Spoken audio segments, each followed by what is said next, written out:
por Fyodor Dostoiévski, Noites Brancas, 1848. Segunda noite.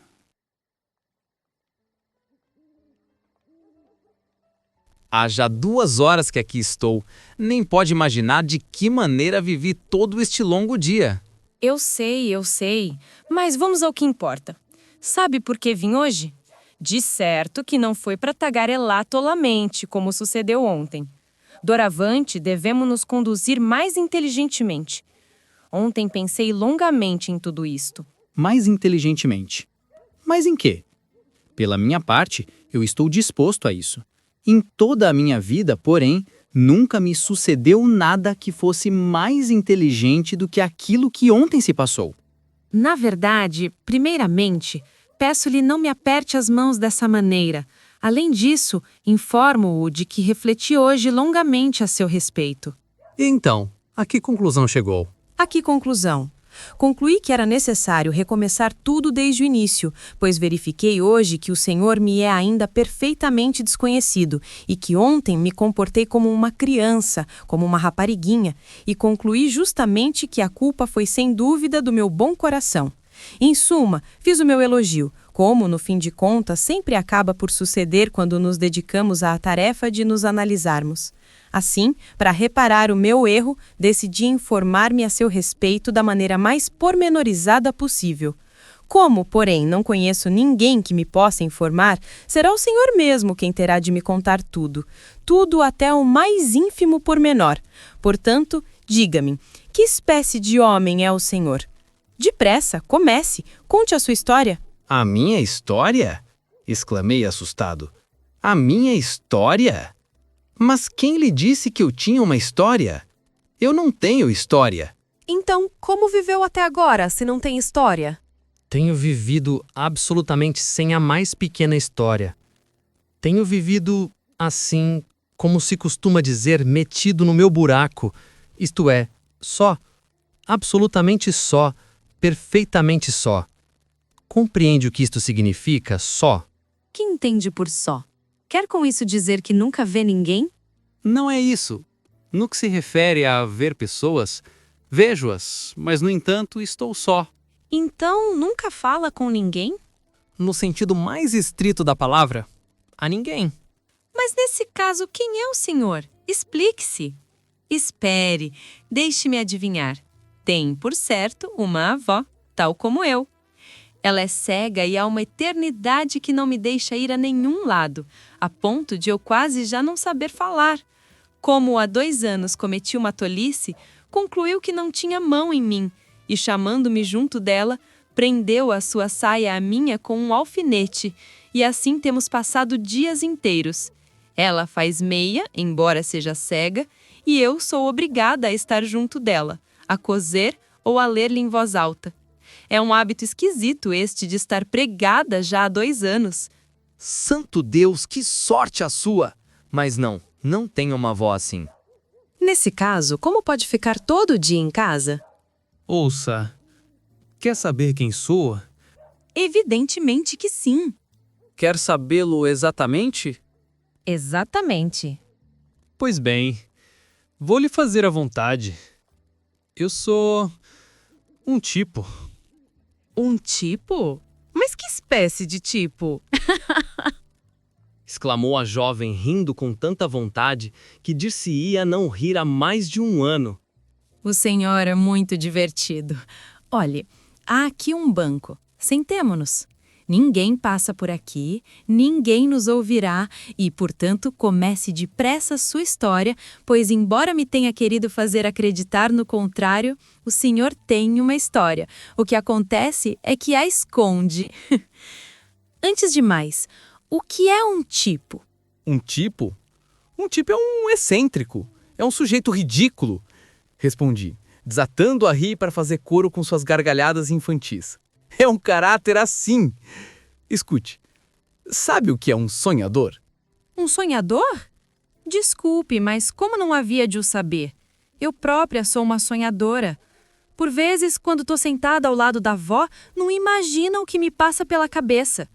Olhe, uma pessoa começa a sonhar e já não é capaz de parar. Veja, uma ocasião fui ao ponto de imaginar que casara com um príncipe chinês. Na verdade, às vezes faz tão bem sonhar. Vendo melhor, não. Quem sabe? Sobretudo se não há mais nada em que pensar. É isso mesmo.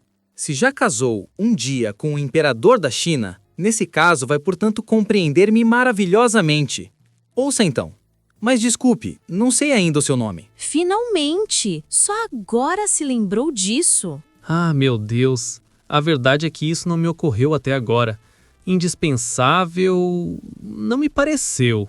Chamo-me Nastenka. Nastenka, nada mais? Nada mais. Não lhe é suficiente? O senhor é difícil de contentar. Se me é suficiente? Pelo contrário, chega-me perfeitamente. Perfeitamente, Nastenka. A menina é uma bela rapariga e agradeço-lhe que, para mim, consinta em ser simplesmente Nastenka. De verdade? E então? Então, Nastenka, escute e veja como é ridícula a minha história. Sentei-me junto dela, assumindo uma pose de uma seriedade estudada, e comecei, como se estivesse a ler um livro. Existem, não sei se o sabe, Nastenka, existem em São Petersburgo lugares muito insólitos.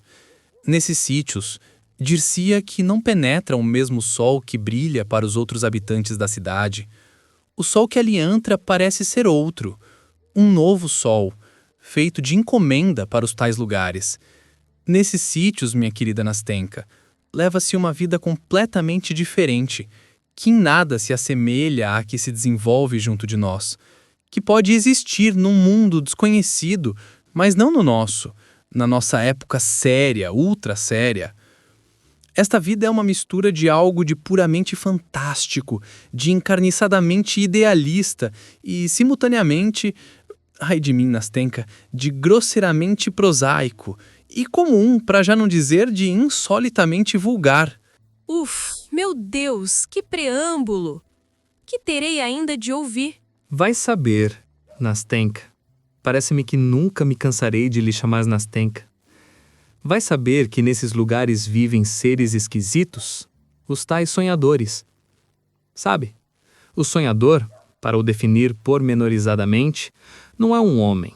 É uma espécie de criatura do gênero neutro. Aloja-se, na maior parte do tempo, num inacessível refúgio, como se pretendesse até ocultar-se da luz do dia. E, uma vez encolhido na sua toca, metido na sua casota como caracol, ou pelo menos parece-se muito, neste aspecto, com esse curioso bichinho que é simultaneamente um animal e uma casa, e que se chama tartaruga. Na sua opinião, por que razão gostará ele tanto das suas 4 paredes, monotonamente pintadas de verde, sujas, tristes e enegrecidas pelo fumo do tabaco? Por que razão esse ridículo sujeito, quando algum dos seus raros conhecimentos o vem visitar, e ele procede de tal modo que a pouco e pouco os seus amigos acabam todos por desaparecer? Por que razão esse homem acolhe o visitante com tal embaraço, com um rosto de tal modo perturbado e tão confuso, como se acabasse de cometer um crime, ali, entre as suas 4 paredes, como se fosse apanhado a fabricar notas falsas ou a escrever versinhos para enviar a qualquer revista com uma carta anônima, dizendo que o verdadeiro poeta morreu e que um seu amigo considera como dever sagrado publicar a sua obra? Por que razão, diga-me, Nastenka, estabelece com tanta dificuldade entre esses 2 interlocutores? Por que motivo não se soltam gargalhadas e não se troca qualquer palavra espirituosa com este amigo surgido de improviso, a conversa-se e o qual, em qualquer outra circunstância, tanto gosta das gargalhadas, das palavras espirituosas, dos discursos sobre o belo sexo e sobre outros assuntos agradáveis?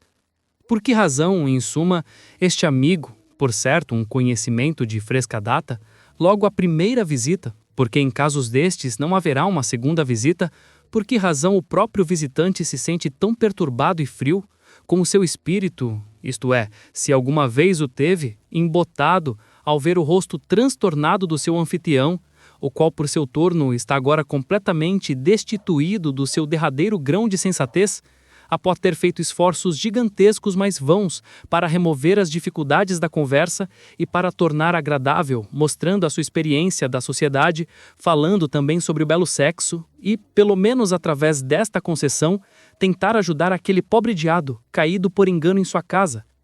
Por que razão ainda o visitante agarra de repente o chapéu e se retira rapidamente, lembrando-se de súbito de um assunto absolutamente inadiável que nunca existiu, e liberta de qualquer maneira a mão do caloroso aperto do anfitrião, empenhado agora em manifestar o seu pesar e em ganhar o tempo perdido?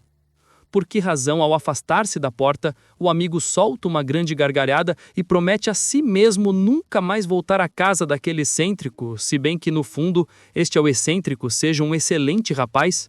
E ao mesmo tempo não se pode impedir de conceder à sua imaginação um pequeno devaneio, comparar, ainda que longínquamente, a fisionomia do seu interlocutor de há momentos durante toda a visita com o aspecto daquele infeliz gatinho perseguido, aterrorizado, torturado de todas as maneiras pelas crianças que o aprisionaram traiçoeiramente e que o mais assustado possível lhes conseguiu finalmente fugir para debaixo da mesa, onde, mergulhado na obscuridade, a sua vontade se espreguiçou e se lavou, alisando o pelo com as patinhas após tê-las passado pelo seu focinho desconfiado, e que, depois, cumprida esta tarefa, olhou longa e hostilmente a natureza, a vida e até os restos da refeição dos donos que a cozinheira benevolente lhe reservou. Escute. Não sei, de modo algum, a que título vem tudo isso, nem por que motivo me faz perguntas tão estranhas. Do que eu tenho a certeza é de que todas essas aventuras lhe sucederam a si, de fio a pavio. Interrompeu Nastenka, que me escutava surpreendida desde o começo, com os olhos e com a boca muito abertos. Sem dúvida, respondi com o rosto grave. Então, se não tem dúvidas, continue, pois estou ansiosa para saber como isso irá acabar. A Nastenka quer saber o que faz no seu reduto o nosso herói. Ou, dizendo melhor, o que eu faço, pois o herói de toda a história sou eu, a minha própria e modesta pessoa. Quer saber por que razão é que fiquei de tal modo perturbado e desvairado durante todo o dia após a inesperada visita do meu amigo? Quer saber por que fiquei confundido e enrubescido quando abriram a porta do meu quarto e sucumbi tão miseravelmente ao peso da minha própria hospitalidade? Na verdade, pois aí é que reside todo o problema. Ouça, o senhor sabe contar as coisas muito bem, mas não haveria maneira de as contar um pouco pior? Assim, quando fala, dir-se-é que está a ler num livro. Nastenka, minha querida Nastenka, bem sei que conto bem, mas desculpe-me, não sei contar as coisas de outra maneira. Neste momento, assemelho-me ao espírito do rei Salomão, que permaneceu durante 1000 anos encenado numa ânfora, selada com 7 selos, e que, finalmente, foi liberto desses 7 selos. Neste momento, minha querida Nastenka, em que nos voltamos a reunir após uma separação tão longa, pois já a conheço há muito tempo, Nastenka, porque há já muito tempo que procurava uma certa pessoa, e isso significa que a procurava a si, e que estava escrito que nos veríamos agora. Neste momento, abriram-se no meu cérebro milhares de válvulas e tenho de deixar as palavras afluírem em torrente, pois, caso contrário, sufocá-las. Por isso, peço-lhe que não me interrompa, Nastenka, e que me escute com submissão e docilidade. De outro modo, calar-me-ei. Não quero. Fale. A partir de agora, não pronunciarei nem mais uma palavra. Nastenka, minha amiga, há a hora do dia de que gosto extraordinariamente.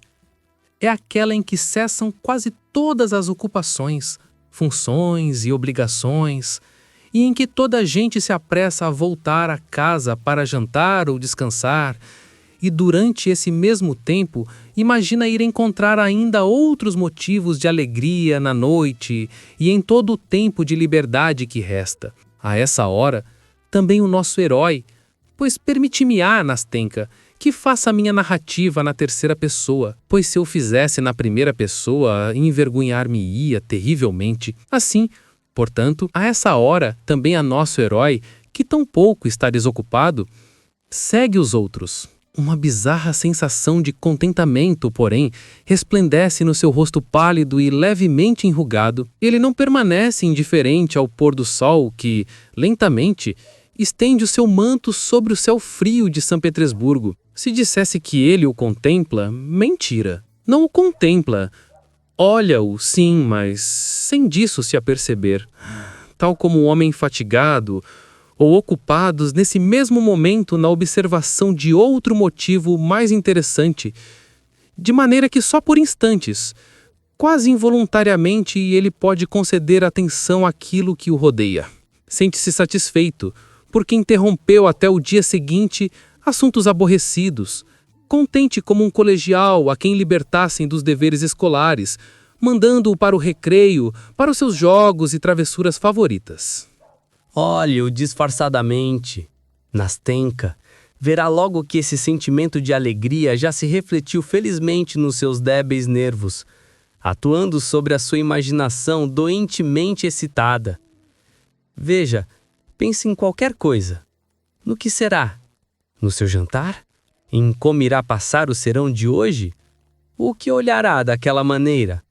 Será aquele cavalheiro de ar grave que acaba de cumprimentar de maneira tão pitoresca uma senhora que passou por ele há poucos momentos, na sua elegante carruagem, na sua flamante caleça? Não, Nastenka, o que lhe poderia agora interessar tais ninhadas? Agora é rico, rico na sua vida interior, enriqueceu de um momento para o outro, e não foi em vão que brilhou tão radiosamente diante dele o derradeiro raio do sol moribundo, fazendo florescer no seu coração rejuvenescido um enxame de sensações. Agora, mal repara no caminho que segue, embora os mínimos pormenores desse mesmo caminho lhe mobilizassem habitualmente a atenção. Agora, adeus à fantasia. Já leu Zhukovsky, minha querida Nastenka? Teceu com mão caprichosa a sua trama de ouro e traçou diante dos seus olhos os arabescos de uma vida maravilhosa, estranha, e quem sabe, talvez com a sua mão caprichosa o tenha transportado ao sétimo céu de cristal através deste excelente passeio de granito por onde se encaminha para sua casa. Tente detê-lo agora. Pergunte-lhe bruscamente onde está neste momento, os ardis por que passou. Estou certo de que não se recordará de nada, nem de onde esteve, nem onde está nesse momento. E, enrubescendo de despeito, inventará qualquer mentira para salvar as conveniências. Eis a razão por que estremeceu de tal modo, quase gritando, e olhando assustado em torno de si só porque uma anciã muito respeitável o interpelou delicadamente no meio do passeio, perguntando-lhe o caminho para sua casa, pois perdera-se. Com os sobrancelhos franzidos pelo mau humor, continuou a caminhar, mal notando que há mais de um transeunte sorriu ao observá-lo, e se voltou para o seguir com o olhar, e que uma rapariguinha, após lhe ter receosamente cedido passagem, explodiu em sonoras gargalhadas, fitando com os olhos arregalados o seu largo sorriso contemplativo e os gestos dos seus braços. Foi ainda, porém, a fantasia quem arrebatou em seu vôo jovial a anciã, os transeuntes curiosos, a rapariguinha zombeteira e os homens que jantam ali nas suas barcas que obstruem a fontanca. Suponhamos que o nosso herói passava justamente por aí nesse momento. A todos envolveu maliciosamente no seu véu, tal como se fossem moscas apanhadas numa teia de aranha. E, com esta nova aquisição, o excêntrico entrou finalmente no seu quarto, na sua toca dileta. Sentou-se à mesa, jantou lentamente e apenas voltou à realidade quando Matriona, a criada, meditativa e eternamente enferma, após ter levantado a mesa, lhe veio trazer o seu cachimbo. Voltou à realidade e, com surpresa, verificou que acabara completamente de jantar, sem ter a mínima noção do que comera e como comera. O quarto está imerso na obscuridade. A sua alma está vazia e triste. Todo um reino de quimeras se desmoronou em seu redor. Se desmoronou sem deixar rasto, sem ruído nem tumulto, passando como um sonho. E ele nem sequer se recordou de ter acalentado essas quimeras. Porém, uma espécie de obscura sensação que magoou levemente o seu peito. Uma espécie de novo desejo seduz, estimula e irrita sua imaginação e suscita furtivamente um exército de novos fantasmas. No exíguo quarto reina o silêncio. A solidão e a ociosidade acariciam-lhe a imaginação, e ela lentamente vai se inflamando e, lentamente, atinge o estado de ebulição, como a água na cafeteira da velha matriona que, imperturbável, ao lado, cozinha, se ocupa a preparar o seu café caseiro. Ei-la que se evola em girandolas e o livro em que distraidamente pegara cai das mãos do meu sonhador, que nem sequer leu até a terceira página. Excitada, a sua imaginação de novo ganha asas e, bruscamente, mais uma vez, uma nova vida o vem fascinar. Novo sonho, nova felicidade. Volta a beber o veneno delicioso e requintado do sonho. Que importa a vida real? Nós vivemos uma vida tão ociosa, tão parada, tão desprezível, estamos tão descontentes da nossa sorte, tão enfastiados da nossa existência. E, na verdade, verifique como à primeira vista tudo se apresenta na nossa vida, tão amargo como hostil. Pobres criaturas, pensa o meu sonhador. Nada de surpreendente existe no seu pensamento. Repare nesses mágicos fantasmas que diante dele se formam, fascinantes, caprichosos, amplamente sem limites, num fantástico quadro animado, onde se encontra como figura primeiro plano, naturalmente, principal, a preciosa pessoa do nosso herói. Veja, que aventuras variadas, que infinito turbilhão de sonhos exaltados. Perguntará talvez, com que sonha ele? Para que fazer semelhante pergunta? Como é evidente, sonha com tudo. Vê-se no papel de um poeta, a princípio ignorado e depois consagrado, na sua amizade com Hoffmann, na matança da noite de São Bartolomeu em Diane Vernon, num papel heróico quando da tomada de Kazan por Ivan, o Terrível, Clara Mowbray e F. Jeans, em Hus comparecendo perante os prelados reunidos em concílio, na Revolta dos Mortos em Roberto o Diabo, lembra-se da música? Transporta-nos ao cemitério. Em Mímina e em Brenda, na Batalha do Bereizina, na leitura de um poema no Palácio da Condessa Várvara Dimitriana, em Danton, em Cleópatra e Suoi Amantes, na casinha de Colominal, num pequeno refúgio onde, a seu lado, um ente amado escutasse, numa noite de inverno, com a sua boquinha e com os seus grandes olhos verdes abertos, como a Nastenka me escutar agora. Não, Nastenka, que lhe interessa a ele, a esse ser mergulhado na volúpia da ociosidade, essa vida a qual nós aspiramos? Na sua opinião, trata-se de uma pobre vida miserável, sem adivinhar que, também para ele, talvez venha chegar a hora amarga em que, por um só dia dessa vida miserável, dará toda a sua bagagem de devaneios fantásticos e ainda não por alegria ou felicidade, e em que não quererá mesmo escolher, nesse momento de dor, de arrependimento e de infinito desgosto. Mas, enquanto não chega a essa temível hora, não deseja nada, está acima dos desejos, pois nada lhe falta, está saciado. É o demiurgo da sua própria vida, construindo-a à medida da sua fantasia de momento. E, com efeito, este mundo fantástico do faz de conta cria-se com tanta facilidade, tão naturalmente, como se, na verdade, tudo isso não fosse ilusão.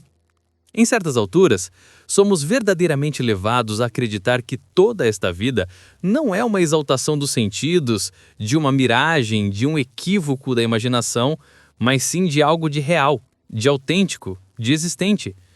Por que motivo, então, diga-me, Nastenka, por que motivo nessas alturas a respiração se lhe prende? Por que sortilégio? Mercê de que desconhecida vontade as pulsações se lhe aceleram e as lágrimas jorram dos olhos do sonhador, inundando-lhe as faces pálidas de ardentes e invadindo todo o seu ser de uma felicidade irresistível. Por que razão passam vertiginosamente as noites de insônia, envoltas numa alegria e numa felicidade inesgotáveis? E quando a aurora trespassa as janelas com a sua luz rósea e o sol da madrugada incendeia o seu triste quarto com a sua fantástica e difusa luminosidade, como sucede sempre em São Petersburgo, por que razão o nosso sonhador, fatigado, esgotado, se deixa tombar sobre o leito e adormece, com uma respiração doentiamente sacudida pelo entusiasmo e com um sofrimento tão languidamente delicioso no coração? Sim, Nastenka, enganamo-nos, embora contra a nossa vontade, ao acreditarmos que a paixão verdadeira, autêntica, atormenta a alma, ao acreditarmos que existe algo de vivo, de tangível nos sonhos imateriais. Mas que ilusão! Veja, por exemplo, o amor avassalou seu peito com toda sua inesgotável alegria, com todos os seus extenuantes tormentos. Deite-lhe apenas um olhar rápido e convença-se daquilo que lhe digo. Bastará olhá-lo para acreditar, minha querida Nastenka, que ele nunca conheceu realmente aquela que tanto amou no seu exaltado sonho. Será possível que apenas a tenha visto entre esses fantasmas fascinantes e que essa paixão não tenha sido para ele mais do que um sonho? Será possível que nunca haja estreitado as mãos dela ao longo de tantos anos da sua vida, sós, entregues a si mesmos, ignorando todo o universo e unindo cada um deles o seu universo, a sua vida, a vida do outro? Será possível que não tenha sido ela quem, ao crepúsculo, no momento da separação, se tenha reclinado soluçante e desesperada sobre o seu peito, sem escutar a tempestade desencadeada debaixo de um céu lúgubre, sem ouvir o vento que arrancava e mutuamente arrastava com fúria as lágrimas que brotavam dos seus cílios negros? Será possível que tudo isto não tenha passado de um sonho? Este jardim melancólico, abandonado e selvagem, com as suas alhas provoadas de musgo, solitário e hostil, por onde tantas vezes passearam ambos, esperando, desesperando, amando, amando-se mutuamente, durante tanto tempo, tão longa e eternamente. E essa velha mansão ancestral, insólita, onde ela viveu solitária e triste durante tantos anos, com seu velho e sombrio marido, perpetuamente silencioso e bilhoso, um marido que os assustava, pois eram ambos tímidos como crianças, melancólicos e receosos, ocultando seu amor. Como se atormentavam, como tinham medo, como era puro e inocente o seu amor e como, isto é evidente, Nastenka, as pessoas eram más. E Deus meu, não foi ela quem ele encontrou depois, longe da pátria, sob um céu estrangeiro, meridional e ardente, na maravilhosa cidade eterna, no esplendor de um baile, ao som da música, num palácio, forçosamente palácio, mergulhado num mar de fogo, nessa varanda engrinaldada de mirtos e de rosas, onde, tendo-o reconhecido, arrancará apressadamente a sua máscara e sussurrando-lhe: "Sou livre", trêmula e soluçante se lhe lançara nos braços.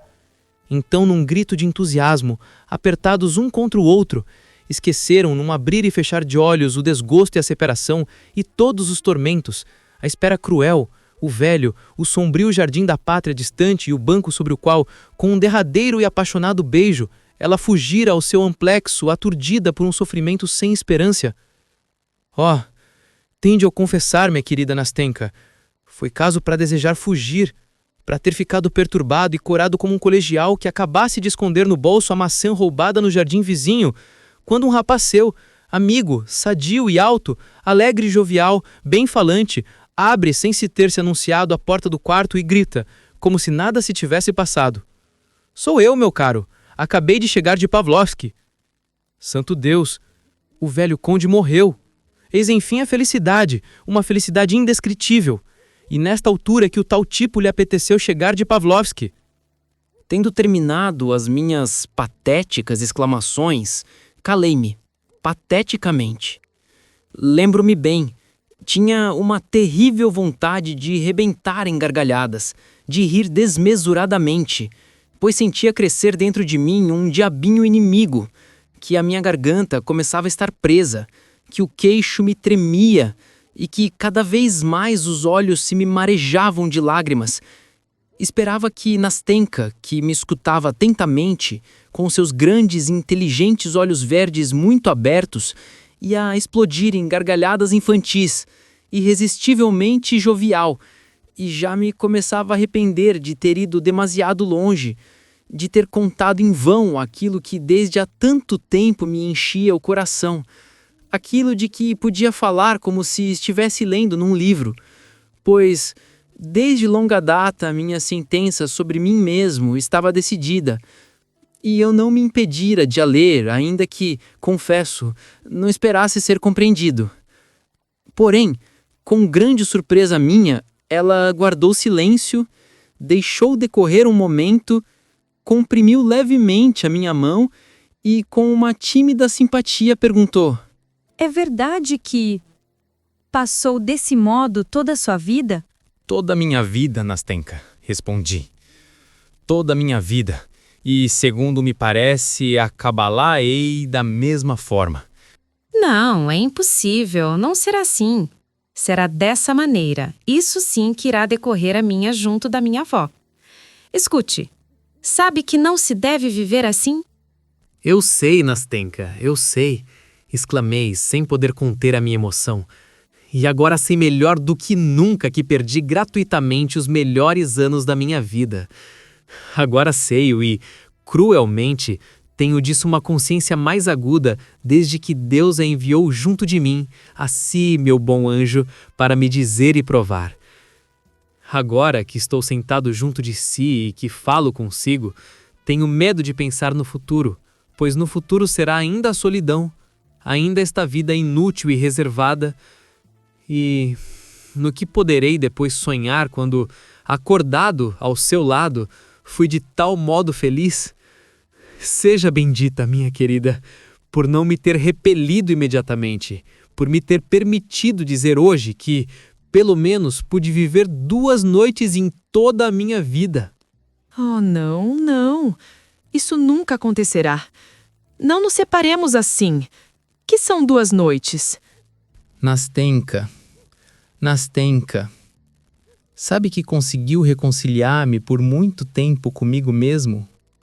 Sabe que não terei, a partir de agora, uma opinião de mim próprio tão má como tive em certos momentos?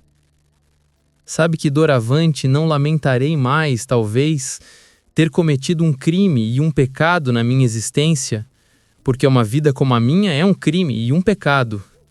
E não julgue que estou a exagerar, por amor de Deus, não pense uma coisa dessas, Nastenka. Porque vivi alturas de um tal desespero, de um tal tédio, porque nessas alturas começa a figurar-se-me que nunca serei capaz de iniciar uma vida autêntica. Porque me pareceu já que tinha perdido todo o tato, toda a noção do presente, do real.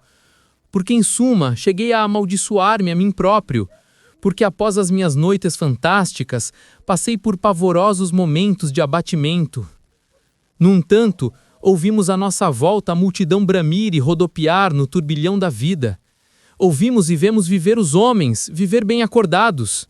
Vemos que a vida não lhes é interdita, que a vida não se lhes evaporá como um sonho, uma visão, que a vida deles é perpetuamente renovada, eternamente jovem, sem que uma hora se assemelhe à seguinte, enquanto a tímida fantasia é sombria e monótona até a banalidade, escrava da sombra, da ideia, escrava da primeira nuvem que de súbito obscurecerá o sol e oprimirá de angústia o verdadeiro coração São Petersburgo, tão cioso do seu sol. Ora, na angústia não pode existir fantasia. Sentimos que, por fim, essa inesgotável fantasia se fatiga, se esgota numa perpétua tensão, porque amadurecemos e superamos os nossos ideais antigos, os quais se desfazem em pó e se desmoronam. E se não existe outra vida, é preciso construí-la mesmo com essas minas. E, no entanto, é algo de diferente aquilo que a alma solicita e quer. E pois, em vão que o sonhador procura entre as cinzas dos seus velhos devaneios, pelo menos qualquer cintilação para lhe soprar em cima, e aquecer com um fogo novo o seu coração arrefecido, e nele ressuscitar tudo que outrora era tão agradável, tudo que lhe sensibilizava a alma, tudo que lhe fazia palpitar o sangue, tudo que lhe não dava de lágrimas os olhos e iludia de maneira tão magnífica. Sabe, Nastenka, ao que eu cheguei? Sabe que me vejo obrigado a celebrar o aniversário dos meus sentimentos? O aniversário daquilo que dantes me era tão caro. e que na realidade nunca existiu? Porque esse aniversário se celebra sempre em memória dos mesmos tolos devaneios? Em última análise, esses próprios tolos devaneios não existem, porque não há possibilidade de os extrair da vida. Até os sonhos nascem da vida, não é verdade? E, em última análise, esses próprios tolos devaneios não existem, porque não há possibilidade de os extrair da vida. Até os sonhos nascem da vida, não é verdade? Sabe que gosto agora de lembrar e de visitar em certas datas locais onde um dia fui feliz à minha maneira? Gosto de edificar o meu presente de harmonia com o irreversível passado. E muitas vezes vagueio como uma sombra, sem objetivo, sombrio e triste, por sítios afastados e pelas ruas de São Petersburgo. Que recordações!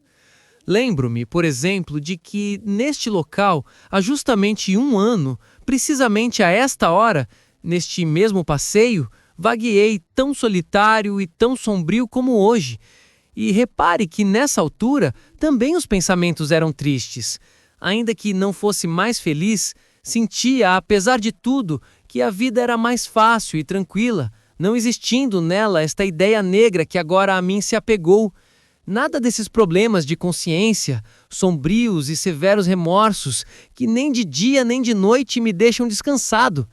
E uma pessoa interroga-se: mas então onde estão os teus sonhos?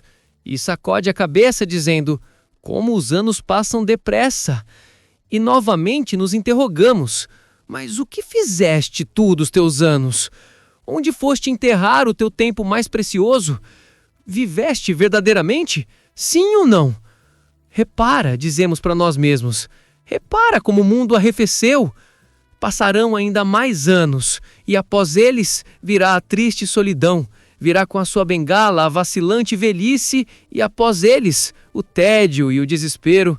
O teu mundo fantástico empalidecerá, os teus sonhos morrerão, fenecerão, cairão como as folhas mortas caem das árvores. Oh, Nastenka, como será triste ficar só, completamente só e não ter absolutamente nada a lamentar, nada de nada, pois tudo que se perdeu, tudo isso junto, não significa nada, é um zero estúpido e perfeito, tudo não terá passado de um sonho. Vamos, não me comova mais.